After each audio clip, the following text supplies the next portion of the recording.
देव तो बहुत है, लेकिन महादेव की जो महिमा है ना,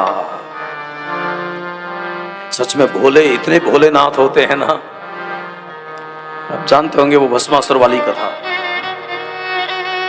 इतने सरल हैं वो, इतने सरल हैं, इतने उदार हैं, इतने दानी हैं।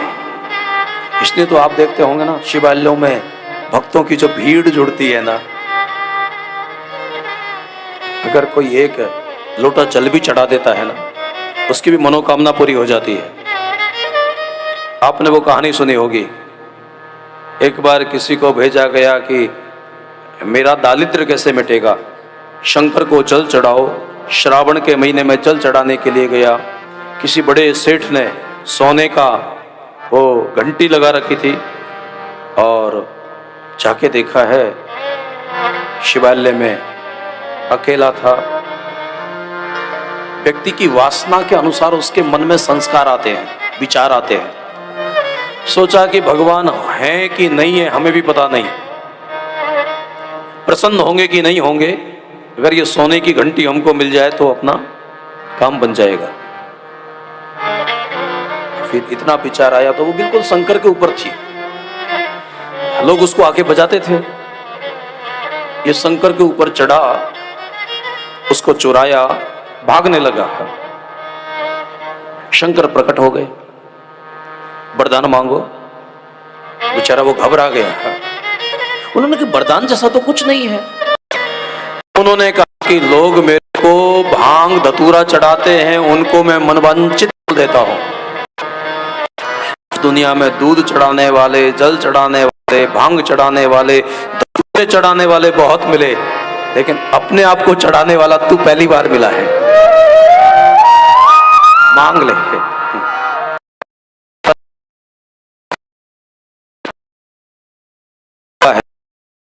गौरी है, गले में गरल है, इतने विषम परिस्थितियों में भी अपने स्वरूप को साधे हुए हैं। वरना गंगा भी नारी है और गोदी में भी नारी है। अगर कोई भी व्यक्ति ऐसी चुप करेगा ना, तो थोड़ी बहुत शांति होगी ना, वो भी खो जाएगी। लेकिन शंकर है, सबको स्थान देते हैं, सभी प्रसन्न हैं। अरे भाई बहन, कौन नहीं जानता भारत का देश का व्यक्ति, समुद्र से जब जहर निकला, देव देव महादेव भूतात्मन भूत भावना।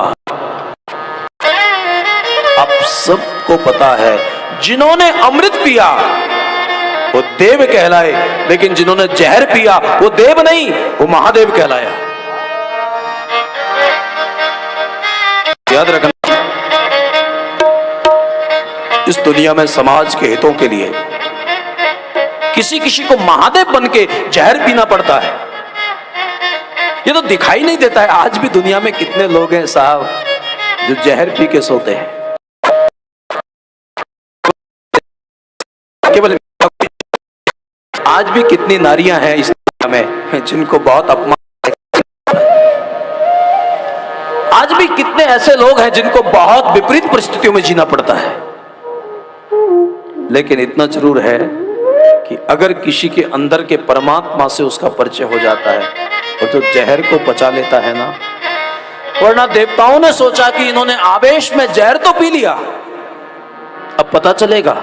इसलिए कई लोगों ने सोचा कि बाद में आना पड़ेगा समाज के चलते, इसलिए अच्छा है कि यहां थोड़ी देर प्रतीक्षा करो, शंकर का शरीर पूरा हो जाएगा तो पूरा कर्मकांड करके ही चलेंगे। लेकिन जब कई घंटे व्यतीत हो गए, शंकर को हिला के पूछा, आपने जहर पिया, आपको कुछ नहीं हुआ? तो शंकर ने कहा ना, हुआ ना। कि क्या हुआ? कि मेरे अंदर राम है, उसका मैं ध्यान करता हूं।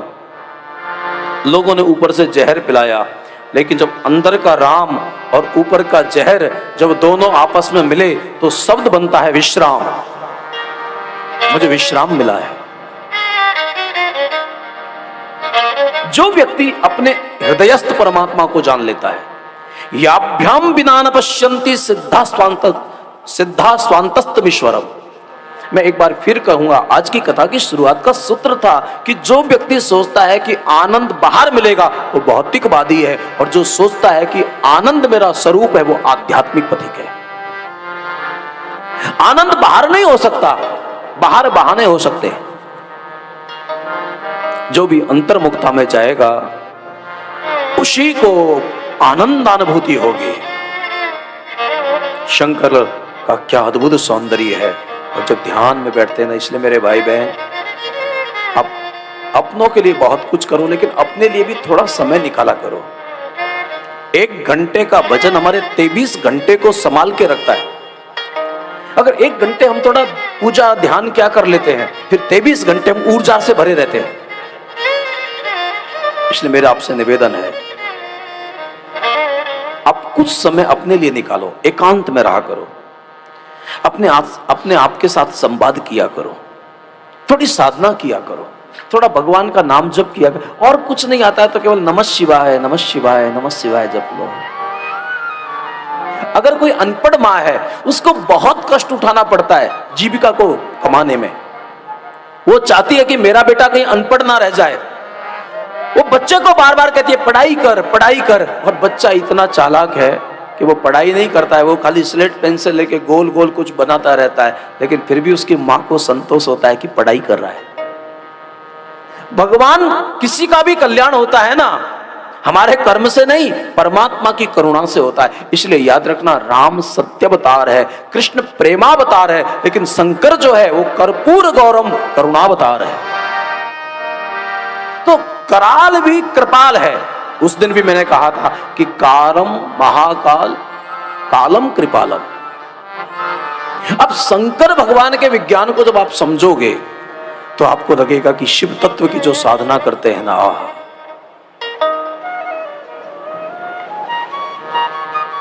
बड़ा अद्भुत स्वरूप है शंकर भगवान का। भगवान ने शंकर का ध्यान किया। दूसरे श्लोक में प्रसन्नताया न गताभिषेकस्तथा, राज्य गद्दी मिलनी है, इस बात को सुनकर कोई अभिमान नहीं है, और वन को जाना है, इस बात को सुनकर मन में कोई गिलानी नहीं है। परिस्थितियां बदल गई लेकिन परमात्मा की मनस्थिति ना बदली। याद रखना, परिस्थिति कभी एक जैसी नहीं रह सकती, लेकिन प्रत्येक परिस्थिति में जो अपनी मनस्थिति को साध लेता है ना, वही राम तत्व को समझ पाएगा। परिस्थितियां कुछ भी हो सकती हैं, संसार है, परिवर्तनशील है, लेकिन परिस्थितियों के साथ तालमेल बिठाना सीखो और हर परिस्थिति में अपना आनंद लो। हर परिस्थिति का एक आनंद होता है।